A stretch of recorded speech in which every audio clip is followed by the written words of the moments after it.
जय हिंद दोस्तों। आज के इस वीडियो के अंदर हम बात करेंगे इंग्लिश से रिलेटेड हमारी स्ट्रैटेजी क्या होनी चाहिए फॉर CDS 2 2024 एग्जामिनेशन। ठीक है, तो चलिए अपनी वीडियो को स्टार्ट करते हैं। तो दोस्तों, इंग्लिश को अगर आप प्रिपेयर कर रहे हो तो सबसे पहले आपको पता होना चाहिए कि आप कितने पानी में हो, आपका अभी लेवल क्या है, करंट में लेवल क्या है। मैंने पिछली वीडियो में भी जो पिछले CDS के लिए बनाई थी उसमें भी मैंने यही चीज़ बताई थी, बट अभी मैं वही चीज़ दोहरा रहा हूँ क्योंकि ये रेलेवेंट है अभी भी। तो सबसे पहले आपको पता होना चाहिए कि आपका जो लेवल है इंग्लिश में, CDS के इंग्लिश में, वो कितना है। अभी आपको कैसे पता चलेगा कि आपका लेवल कितना है? ये आपको पता चलेगा CDS के जो प्रीवियस ईयर क्वेश्चंस हैं उनके मॉक्स लगा के। कम से कम 2 से 3 मॉक लगाओगे आप, 3 मॉक लगाओगे, 4 मॉक लगाओगे, तो इसमें जो आपके एवरेज स्कोर निकल के आएगा, किसी का 60 आएगा, किसी का 70 आएगा। ठीक है, तो ये जो एवरेज स्कोर होगा आपको यहाँ से आपको पता चल जाएगा कि मेरा अभी जो इंग्लिश के टाइम, अभी के एट प्रेजेंट टाइम में हमारा इंग्लिश में मेरा क्या लेवल है। ठीक है, तो उस हिसाब से फिर आपको अपना प्रिपरेशन को ज़्यादा पुश करना पड़ेगा। जैसे किसी के 60 आ रहे हैं तो मतलब वो एवरेज नंबर है उसका, किसी के 70 या 80 आ रहे हैं तो उसका अभी अच्छी प्रिपरेशन है इंग्लिश के रिलेटेड। ठीक है, तो वहाँ से आपको वीक एरिया भी पता चलेंगे कि मेरे भैया कहाँ पे जो क्वेश्चंस हैं वो गलत हो रहे हैं, S1 S6 में गलत हो रहे हैं, या फिर एरर में ज़्यादा गलत हो रहे हैं, या फिर मैं पैसेज सही नहीं कर पा रहा हूँ। ठीक है, तो वहाँ से आपको वीक एरिया भी पता चलेंगे कि भाई मैं कहाँ वीक एरिया है मेरे, जहाँ पे मेरे को ज़्यादा फोकस करना है, ज़्यादा एम्फेसिस देना है। ठीक है, तो सबसे पहले अभी आप इंग्लिश की जब प्रिपरेशन स्टार्ट करोगे तो सबसे पहले आपको यही करना है कि 3 से 4 मॉक्स देना है आपको प्रीवियस ईयर क्वेश्चंस के। ठीक है, प्रीवियस ईयर क्वेश्चन के देने, कोई दूसरा प्राइवेट मॉक मत देना, क्योंकि यहाँ पे आपको एक थोड़ा रेलेवेंट आपको आइडिया चाहिए कि CDS का पेपर अगर आता है तो मैं कैसे कर पाऊँगा। ठीक है, तो यहाँ से आपको पता चल जाएगा आपका लेवल कैसा है। ठीक है, उसके बाद अगर बात करें अभी का जो CDS एग्जामिनेशन हुआ है, CDS 1 2024 हमारा 21 अप्रैल को, तो इसमें देखो ये वाला हमारा पैटर्न रहा है पूरा, जिसमें हम बात करें टाइप ऑफ क्वेश्चन में तो हमारे एंटोनिम्स पूछे गए थे 5, फिल इन द ब्लैंक्स पूछे गए थे 10, इडियम एंड फ्रेजेस पूछे गए थे 5, फिर उसके बाद हमारे ऑर्डरिंग ऑफ वर्ड्स आए थे, ऑर्डरिंग ऑफ सेंटेंसेज आए थे, उसके बाद ग्रामर आइडेंटिफाई करने को आए थे, जैसे नाउन हो गया, एडजेक्टिव हो गया, ये कंजक्शन हो गया। ठीक है, वो हमारा इंटरजेक्शन हो गया, ये सारी चीज़ें। उसके बाद पैसेज आया था हमारा जिसके 10 क्वेश्चन थे, प्रपोजिशन एंड डिटर्मिनर्स जिसके 10 क्वेश्चन थे, और स्पॉटिंग ऑफ एरर जिसके 10 क्वेश्चन थे। उसके बाद हमारे पास सिनोनिम थे जिसके 5 क्वेश्चन थे, और उसके बाद हमारा को रिलेटिंग सेंटेंसेस थे। तो उसमें हमारे पास S1 था, S2 था, और उसमें हर स्टेटमेंट थी, S1 की एक स्टेटमेंट थी, S2 की दूसरी स्टेटमेंट थी, और उसमें फिर हमें ऑप्शंस दे रखे थे कि जो हमारी दोनों स्टेटमेंट है वो एक दूसरे को एक्सपैंड कर रही हैं या एक दूसरे को कॉन्ट्रैडिक्ट कर रही हैं। ठीक है, तो इस टाइप के असर्शन थे। ठीक है, उसके बाद हम बात करें तो हमारे पेयर वर्ड्स थे जिसे हम होमोफोन्स भी बोलते हैं, सेम साउंड करते हैं बट उनके जो मीनिंग होते हैं वो अलग होते हैं। तो ये 10 पूछे गए थे हमारे। उसके बाद लोन वर्ड जो थे हमारे, जो फ्रेंच वर्ड थे बेसिकली, फॉर एग्जाम्पल डेजावू हो गया, इस टाइप के जो वर्ड्स थे वो हमारे इस बार पूछे गए थे पहली बार, वो 5 पूछे गए थे। बोरोड वर्ड्स पूछे गए थे, वो हमारे 5 पूछे गए थे, और फ्रेजल वर्ब्स जो हमारे हमेशा पूछे जाते हैं वो 5 पूछे गए थे। और फिर कॉमनली यूज वर्ड्स थे वो भी हमारे 5 पूछे गए थे। जैसे कॉमनली यूज वर्ड्स हमारे यहाँ पे ये रहे। ठीक है, जैसे हमारा यहाँ पे स्पेशली हो गया, स्पेशली हो गया, ये भी एक तरह से हमारे क्या बोलते हैं, होमोफोन्स ही एक तरह से। ठीक है, यहाँ पे देखो साउंड कर रहा है ये स्पेशली और स्पेशली। ठीक है, उसका जैसे बिटवीन हो गया और अमंग हो गया, यहाँ पे हमारा ग्रामर लग रहा है। ठीक है, जैसे बिटवीन हमारा 2 लोगों के उसमें लगता है, और 2 से ज़्यादा लोग होते हैं तो हमारा अमंग लगता है। ठीक है, तो इस टाइप के छोटे मोटे रूल्स यहाँ पे लग के सॉल्व होते हैं। तो ये वाली चीज़ जो पूछी गई थी वो 5 पूछी गई थी। ठीक है, तो टोटल हमारे 120 क्वेश्चन पूछे गए थे। अब देखो दोस्तों, ये जो पैटर्न है हमारा इंग्लिश का, ये नो डाउट हमारा क्या आया था, थोड़ा बहुत अलग आया था, है ना। मतलब जो रेगुलर पैटर्न होता है उससे अलग आया था हमारा, क्योंकि इसमें जो कुछ चीज़ें थी वो बिल्कुल ही आउट ऑफ द बॉक्स थी। जिसमें से अगर हम बात करें तो हमारा ये लोन वर्ड्स हो गया, और बोरोड वर्ड्स भी एक तरह से कह सकते हो कि हमारा बिल्कुल ही हमारा बाहर से था। ठीक है, तो अभी इसके बारे में बात करें कि हमें क्या प्रिपरेशन करना है। तो अभी जब आप ये, अभी बहुत लोगों को ये लग रहा होगा कि मैं सबसे पहले जाके ये फ्रेंच वर्ड्स जो हैं ये याद कर लेता हूँ, कोई लिस्ट टीचर मेरे को दे दे, ये चीज़ कर लेता हूँ पहले क्योंकि ये पूछे गए हैं। ठीक है, बट यहाँ पे देखो आप दोस्तों, ये फ्रेंच वर्ड हमारे टोटल पूछे कितने गए हैं, 5 पूछे गए हैं। ठीक है, और बोरोड वर्ड्स थे, ये बेसिकली फ्रेंच नहीं थे, ये हमारे इंग्लिश से ही इधर उधर से उठाए जाते हैं। ठीक है, वो भी हमारे 5 पूछे गए थे। अब इन 5 या 10 वर्ड्स के लिए आप अपनी जो बाकी के हाई यील्ड एरियाज़ हैं उनको कॉम्प्रोमाइज़ मत करो पहले। ठीक है, अभी देखो जो मैंने यहाँ पे ब्लू से मार्क कर रखा है, जो भी हमने ब्लू में लिखा है, यहाँ पे ब्लू फॉन्ट से लिखा है, वो ऐसे एरियाज़ हैं जो हमारे कन्वेंशनल एरियाज़ हैं। Conventional areas in the sense जो हमारे CDS की जो एग्जामिनेशन हो रहा है इंग्लिश का, उसमें थ्रू आउट द एग्जामिनेशन पूछे ही गए हैं हमेशा, मोर और लेस हर बार। ठीक है, जैसे में हमारा फिल इन द ब्लैंक्स है, ऑर्डरिंग ऑफ वर्ड्स है, हमेशा पूछा जाता है, ऑर्डरिंग ऑफ सेंटेंसेस हमारा S1 S6 वाला हमेशा पूछा जाता है, ग्रामर आइडेंटिफाई करना हमेशा पूछा जाता है, पैसेज हमेशा होता है, प्रपोजिशन हमेशा होता है, स्पॉटिंग ऑफ एरर भी हमेशा होता है। ठीक है, तो ये जो दोस्तों वर्ड है जिसमें हम देखें, ये 10 क्वेश्चन ये हो गए, 10 क्वेश्चन ये हो गए, 10, 20, 30, 40, 50, 60, 70, तो 70 क्वेश्चन हमारे पास जो हैं ये टोटल हमारे हाथ में हैं जहाँ से हम अपना मैक्सिमम टू मैक्सिमम स्कोर कर सकते हैं यहाँ पे, ठीक है। तो ये जो ब्लू वाले जो फॉन्ट्स हैं यहाँ पे, ये हमारे हाई यील्ड एरियाज़ हैं। तो सबसे पहले आपको जब आप इंग्लिश की जब प्रिपरेशन स्टार्ट करोगे तो आपको ये चीज़ मेक श्योर करना है कि भैया जो ये सारे वर्ड्स हैं ना, ये सारे जो हमारे सेक्शंस हैं इंग्लिश के, इसमें से मेरा कोई भी क्वेश्चन गलत ना हो। आपको सबसे पहले कोशिश ये करनी है, ठीक है। और देखो जैसे मैंने यहाँ पर रेड में क्यों मार्क कर रखा है एंटोनिम्स और सिनोनिम, क्योंकि आपको भी पता है कि एंटोनिम सिनोनिम बहुत ज़्यादा लिमिटेड नहीं होते हैं, अनलिमिटेड होती है, तो कहीं से भी कुछ भी पूछ लेते हैं ये लोग, ठीक है। तो इसलिए इसमें हमारा कंट्रोल नहीं है। आप कितने भी याद करके चले जाओ, 2 से याद कर लो, 5 से याद कर लो, लेकिन आप डंके की जोड़ पे नहीं कर सकते कि मेरे 5 में के 5 सही होंगे या फिर मेरे 5 के 5 सिनोनिम सही होंगे। लेकिन इस बात की गारंटी ज़रूर है कि अगर आप जो रूल्स वगैरह हैं वो सारी चीज़ें पढ़ लो, बहुत ज़्यादा प्रैक्टिस कर लो, तो ये जो सारी चीज़ें हैं, ये जो 70 क्वेश्चन हैं, इन 70 क्वेश्चन की आप ज़रूर गारंटी ले सकते हो कि भैया मेरे 65 करीब सही हो जाएंगे आराम से, ठीक है। तो अभी जो आपके पास हाई यील्ड एरियाज़ हैं, सबसे पहले उस पर फोकस करो, जिसमें से हमारा ये fill in the blanks, ordering the words, sentences, grammar identify, passage, preposition, spotting error, ठीक है। तो ये जो जैसे हमारा स्पॉटिंग एरर हो गया, प्रपोजिशन हो गया, ये हमारा क्या है, ग्रामर के अंदर आएगा, तो पहले अपनी ग्रामर स्ट्रॉन्ग करो। पैसेज हमारा रीडिंग के अंदर आता है, पैसेज की बहुत ज़्यादा प्रैक्टिस करोगे तब भी आपको जो पैसेज है उसमें इंप्रूवमेंट मिलेगा। उसका ग्रामर आइडेंटिफाई करना होता है, ये भी मोस्ट सिंपल होता है। ये भी हमारा ग्रामर सेक्शन के अंदर आता है, जिसमें नाउन आइडेंटिफाई करना होता है, आपको प्रोनाउन आइडेंटिफाई करना होता है।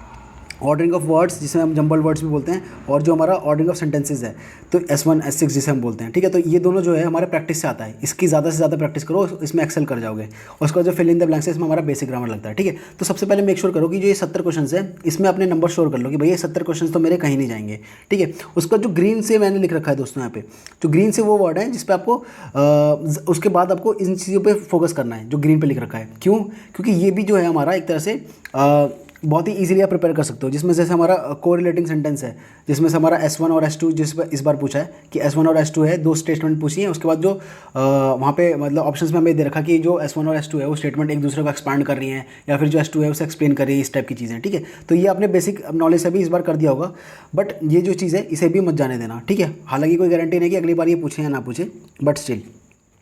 उसके बाद बात करते हैं पेयर्ड वर्ड्स और ये हमारे होमोफोन्स के। तो दोस्तों ये जो है आपको कहाँ से कर लेना है, जो नीतू सिंह की बुक है वहाँ से कर लेना है, अभी मैं आगे चल के वीडियो में बताऊंगा। और जो फ्रेजर वर्ड है दोस्तों, ये बहुत लोगों का एक वो रहती है, दुखतीनस रहती है कि फ्रेजर वर्ड याद नहीं होते, बट दोस्तों ये यूपीएससी का ट्रेंड रहा है कि फ्रेजर वर्ड से हमेशा क्वेश्चन आते ही आते हैं। और केवल सीडीएस के अंदर नहीं, काफ़ी एग्जाम्स के अंदर आते हैं। जैसे हमारा सीएपीएफ का एग्जाम हो गया, उसके अंदर भी हमारा ये जो फ्रेजल वर्ड है ये हमारे आते हैं। पेपर 2 का जो ग्रामर वाला सेक्शन होता है उसके अंदर आते हैं, ठीक है। तो इस चीज़ के लिए आपको ये फ्रेजल वर्ब्स भी याद करके एक बार छुट्टी करो, क्योंकि पेपर ऑलरेडी इतना ज़्यादा अनप्रेडिक्टेबल आ रहा है कि जो कन्वेंशनल टॉपिक्स हैं, जो हमेशा यूपीएससी पूछता आ रहा है, आप अब उसमें रिस्क नहीं ले सकते कि भैया मैं ये पढ़ूंगा और ये इसमें से बस सिलेक्टिव ही पढ़ूंगा, या फिर फ्रेजल वर्ड में 3-4 याद करके छोड़ दूंगा, ठीक है। क्योंकि जो अब आपके हाथ में है चीज़ें, वो आपको बिल्कुल ही हमेशा स्ट्रॉन्ग करके चलनी पड़ेंगी, ताकि जैसे जो आगे बाकी का जो सेक्शन है वो भले ही अनप्रेडिक्टेड आ जाए, बट जो आपका जो स्ट्रॉन्ग पॉइंट है वहाँ से आप अपना पेपर निकाल के आगे बढ़ जाओ, ठीक है। तो इसलिए जो ये वाले जो सेक्शंस हैं इन पे आपको ज़्यादा ध्यान देना है यहाँ पे, ठीक है। आगे बात करते हैं हमारा कि कहाँ से पढ़ना है। तो जैसे मैंने पहले भी बता रखा है आपको, ये तो 2 बुक हैं, इन दोनों में से आप कोई सी भी एक पढ़ सकते हो, ठीक है। कोई सी भी एक पढ़ना है आपको, जिसमें से हमारा देखो ये हमारा एसपी बख्शी बहुत फेमस बुक है, और हमारी plain to Paramount by Neetu Singh, ये भी बहुत अच्छी बुक है। तो इनमें से आप पढ़ सकते हो। ये मैंने इंडेक्स लगा रखा है, ये हमारा एसपी बख्शी का इंडेक्स है, जिसमें हमारे सारे चीज़ें दे रखी है ग्रामर की। ये हमारे टेंसेस दे रखा है, वॉइस दे रखा है, मोडल्स दे रखा है। उसके बाद हमारा ये क्लॉज क्या होता है, क्वेश्चन टैग क्या होता है। क्वेश्चन टैग हालांकि अभी सीडीएस में पूछ नहीं रहे, बट फिर भी नॉन फाइनाइट वर्ब्स क्या होता है, वर्ब्स क्या होते हैं, आर्टिकल, नाउन, प्रोनाउन, ठीक है। ये सारी चीज़ें, एडजेक्टिव हो गया, एडवर्ब हो गया, ये सारी चीज़ें। और यहाँ पे देखो हमारा फ्रेजल वर्ब जो दे रखा है, इसे यहाँ पे अपना अच्छे से इस बार फ्रेजल वर्ब को अपने एसबी बख्शी से ही प्रिपेयर करके चले जाना। उसको स्पॉटिंग एरर वगैरह सारी चीज़ें यहाँ पे मतलब दे रखी हैं। और यहाँ पे भी यही सारी चीज़ दे रखी है। देखो जो हमारा पैरोनिम्स है और होमोनिम्स है, जिसे हम होमोफोन्स भी बोलते हैं, जो कि सिमिलर साउंड करते हैं और जो मीनिंग होते हैं उनके अलग होते हैं, ठीक है। वो भी यहाँ पे देखो दे रखा है, 368 पेज नंबर पे दे रखा है। तो इसे भी आपको प्रिपेयर करके जाना है इस बार, क्योंकि यहाँ से क्वेश्चन आ रहे हैं, ठीक है। तो यहाँ से आप अपना जो है सीडीएस का जो ग्रामर सेक्शन है और इस टाइप की जो चीज़ें हैं, होमोनिम्स वगैरह, ये सारी चीज़ें आप प्रिपेयर कर सकते हो, ठीक है। आगे बात करते हैं। तो दोस्तों ये हमारा इंडेक्स है उसका, नीतू सिंह मैम की बुक का। तो उसमें भी मोरलेस सारी चीज़ें दे रखी हैं। इसमें देखो यहाँ पे हमारा जो words often confused and misused है, इसमें भी हमारा वही चीज़ है, होमोफोम से है। तो ये भी हमारा दे सकते हो, आप यहाँ से भी पढ़ सकते हो अगर आपको पढ़ना है तो। बाकी सारे हमारे तो वो सारी चीज़ें हैं, इसमें नरेशन है, वॉइस है, सारी चीज़ें हैं, सेम ग्रामर है, ठीक है। अब इसके बाद बात करते हैं दोस्तों वोकैब के लिए। बहुत लोग पूछते हैं कि भैया वोकैब के लिए क्या करना है, तो वोकैब आपको रटनी नहीं है दोस्तों। अभी 3 महीने हैं आपके पास, 3 महीने में आपको क्या करना है बताता हूँ। तो आपको अब जो आपकी प्रिपरेशन है, चाहे आप जीएस के लिए प्रिपेयर कर रहे हो या फिर इंग्लिश के लिए प्रिपेयर कर रहे हो, तो through out the serious preparation आपको ये न्यूज़पेपर पढ़ने की हैबिट डाल लेनी चाहिए। क्योंकि अब देख रहे हो जैसे जीएस में भी हमने देखा कि जो इकोनॉमिक्स है, कुछ सब्जेक्ट जैसे इकोनॉमिक्स हो गया, उसके बाद जैसे पॉलिटी भी हो गया, और उसके बाद जैसे ज्योग्राफी के कई सारे टर्म्स हो गए, ये सारे हमारे करंट अफेयर बेस्ड से आते हैं। जैसे ज्योग्राफी की कोई मैपिंग चीज़ आ जाएगी, इकोनॉमिक्स से हमारे कितने सारे जो टर्म्स है इकोनॉमिक टर्म्स, वो हमारे न्यूज़पेपर से उठा के पूछ लिए जाते हैं। तो इसलिए दोस्तों न्यूज़पेपर का जो रोल है ना, अब वो इनएविटेबल है। मतलब यूपीएससी का कोई अगर आप एग्जाम प्रिपेयर कर रहे हो तो आपको न्यूज़पेपर पढ़ना ही चाहिए। आपके पास न्यूज़पेपर के ऊपर कमांड होनी चाहिए, ठीक है। तो इसलिए आपको न्यूज़पेपर पढ़ना ही पढ़ना है, और इंग्लिश में तो बहुत ज़्यादा हेल्प करता है न्यूज़पेपर। तो न्यूज़पेपर आपको क्या पढ़ना है, जैसे फ्रंट पेज पढ़ना है, एडिटोरियल पढ़ना है, और जैसे आप इंडियन एक्सप्रेस पढ़ रहे हो तो उसमें एक्सप्लेन सेक्शन पढ़ना है, या फिर आप द हिंदू पढ़ रहे हो तो साइंस एंड टेक का पोर्शन पढ़ना है, ठीक है। तो न्यूज़पेपर पढ़ने से आपको क्या चीज़ होगी, 2 चीज़ आपकी इंप्रूव होगी। सबसे पहले तो होगी आपकी वोकैब इंक्रीज होगी, और दूसरी होगी आपकी रीडिंग इंक्रीज़ होगी। तो इससे क्या होगा, जब आपकी रीडिंग इंप्रूव होगी, जब आप रोज़ पढ़ोगे, रोज़ सारी चीज़ें पढ़ोगे, कॉम्प्लेक्स जो एडिटोरियल्स है वो पढ़ोगे, तो जो आपका कॉम्प्रिहेंशन का जो स्किल है वो बहुत ज़्यादा इन्हांस हो जाएगी। वो आपका कहाँ हेल्प करेगा, वो आपका S1 S6 को जो पार्ट आता है जिसमें आपका जो माइंड है बिल्कुल फटीक कर जाता है, वहाँ पे हेल्प करेगा। जो आपका पैसेज है वहाँ पे हेल्प करेगा। जो क्लोज टेस्ट है, जहाँ पे आपको fill in the blanks type का होता है, एक पैराग्राफ के अंदर पूरा एक ही फ्लो में आपको भरना होता है, वहाँ पे हेल्प करेगा, ठीक है। तो रीडिंग का बहुत ज़्यादा एक मैसिव रोल होता है आपका इसका, ठीक है। तो आपको ये रीडिंग में बहुत ज़्यादा हेल्प करेगा, तो इसलिए आपको न्यूज़पेपर पढ़ना है। उसके बाद जो वोकैब्स है, जैसे न्यूज़पेपर आप पढ़ोगे, एडिटोरियल्स में खासतौर से अलग अलग वर्ड्स हमेशा दिखने को मिलते हैं हमें, नए नए वर्ड्स जिनके हमें मीनिंग्स नहीं पता होते, ठीक है। तो रोज़ आप उन वर्ड को सर्च करोगे, भले ही आप रटो भी ना। अगर आप 3 महीने, अभी जैसे हमारे पास मई है, जून है, फिर जुलाई है हमारे पास, और फिर अगस्त है, और फिर हमारे सितंबर में एग्जाम है, ठीक है। तो मई, जून, जुलाई, अगस्त 4 महीने हैं। 4 महीने में आप रोज़ अगर आप पढ़ोगे तो आपके पास इतने सारे वर्ड्स इकट्ठा हो जाएंगे गूगल कर करके कि आपका जो वोकैब है वो ऑलरेडी अपनी स्ट्रॉन्ग हो जाएगी, काफ़ी अच्छी स्ट्रॉन्ग हो जाएगी। और सबसे बड़ी बात यह है कि आपके ऊपर कोई बर्डन भी नहीं पड़ेगा कि यार मेरे को इतने वोकैब रटने हैं। आप जब रोज़ पढ़ोगे तो काफ़ी सारे आप वर्ड्स देखोगे जो रोज़ ही हमारे एडिटोरियल के अंदर रिपीट हो रहे हैं। उसके बाद बात करते हैं हाउ टू बिल्ड वोकैब। ये मैंने पहले ही बताया था, क्योंकि अब ऐसे एक 5x5 रूल होता है। इसमें क्या होता है, जैसे हमारा मंडे होता है, ट्यूसडे होता है, वेंसडे होता है, थर्सडे होता है, फ्राइडे होता है, हमारा सैटरडे होता है, और हमारा संडे होता है, ठीक है। तो इसमें आपको क्या करना है कि जैसे मंडे टू लेकर फ्राइडे तक आपने ये जो 5 दिन है, आपको ये 5 दिन जैसे आप न्यूज़पेपर पढ़ रहे हो तो अपनी जो डायरी है, एक जो कॉपी है, उसमें आप 3 से 4 वर्ड या फिर 5 वर्ड जो है लिख सकते हो, जो भी आपको डिफिकल्ट लगते हैं न्यूज़पेपर में, ठीक है। जब आपने ये लिख लिया मंडे को, उसके बाद आप ट्यूसडे को फिर अपना जो अखबार उठाओगे, उससे पहले आपको जो 5 वर्ड हैं इसको एक बार देख लेना है, ठीक है। इनकी रीडिंग मार लेनी है अच्छे से, इनका मीनिंग वगैरह देख के।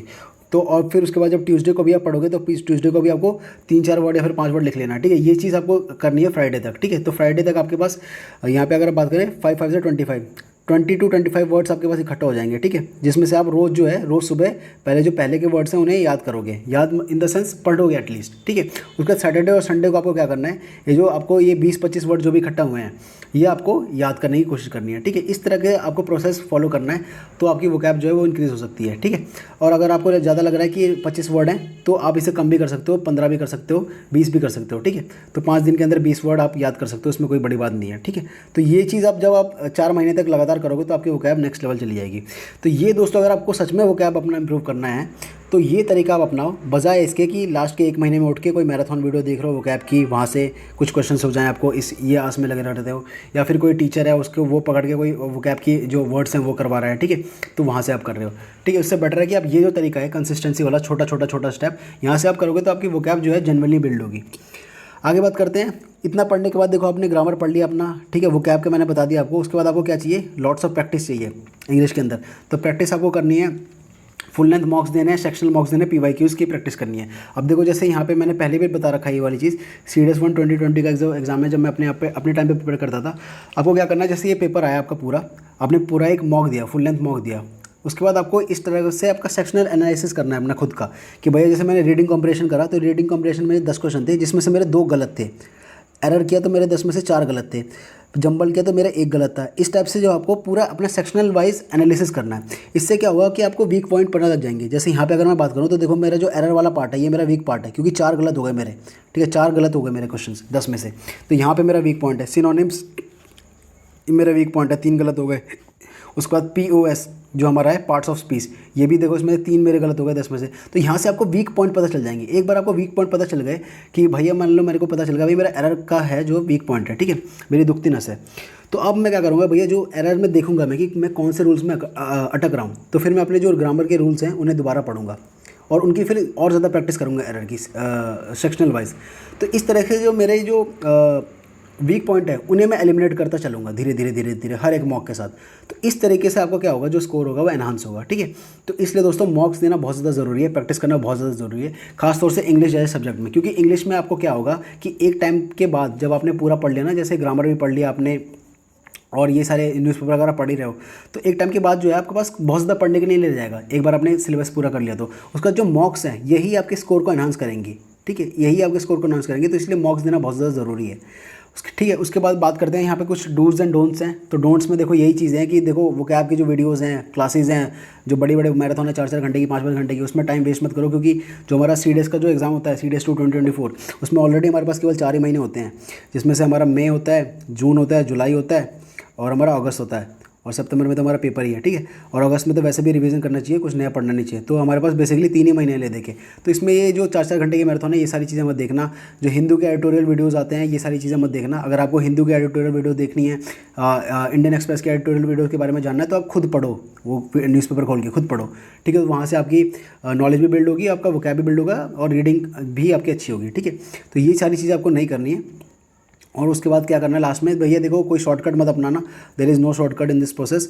क्योंकि जो भी आपको ये पेपर देख रहे हो आप, कैसे अनप्रेसिडेंटेड पेपर आ जा रहा है कभी कभी। जैसे हमारा GS में ही देख लो, इस बार पूरा का पूरा हमारा सिलेबस जो है काफ़ी ज़्यादा अलग आ गया। साइंस एंड टेक के क्वेश्चंस आए, पॉलिटिकल साइंस के क्वेश्चंस आए, ठीक है, इस तरह के जो पूरे क्वेश्चंस हैं।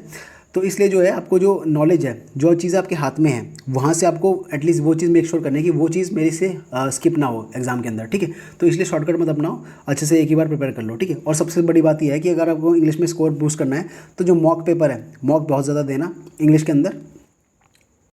और जैसे जैसे आप मॉक दोगे, आपको वैसे वैसे आपकी गलतियाँ जो हैं वो पता चलेंगी, मिस्टेक्स पता चलेंगी। फिर उन मिस्टेक्स को सुधारो। जब एक बार आपने सुधार लिया तो फिर दोबारा आप जो है अगले मॉक पे मूव करो, ठीक है। इस तरह से आपकी जो मिस्टेक्स हैं वो धीरे धीरे कम होंगी।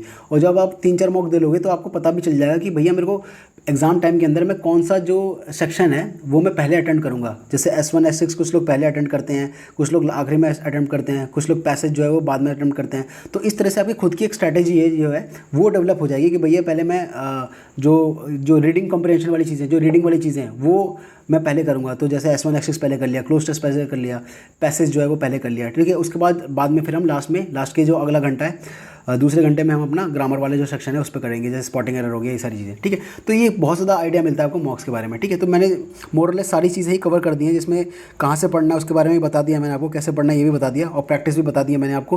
पहले प्रीवियस ईयर क्वेश्चंस की करनी है, उसके बाद आपको टॉपिक वाइज प्रैक्टिस करनी है, जो अगर आपका वीक सेक्शन हो, ठीक है। और आपका कोई भी डाउट हो तो आप मेरे को कमेंट सेक्शन में बता सकते हो दोस्तों। तो मिलते हैं आपको अगली वीडियो में, तब तक के लिए जय हिंद, जय भारत।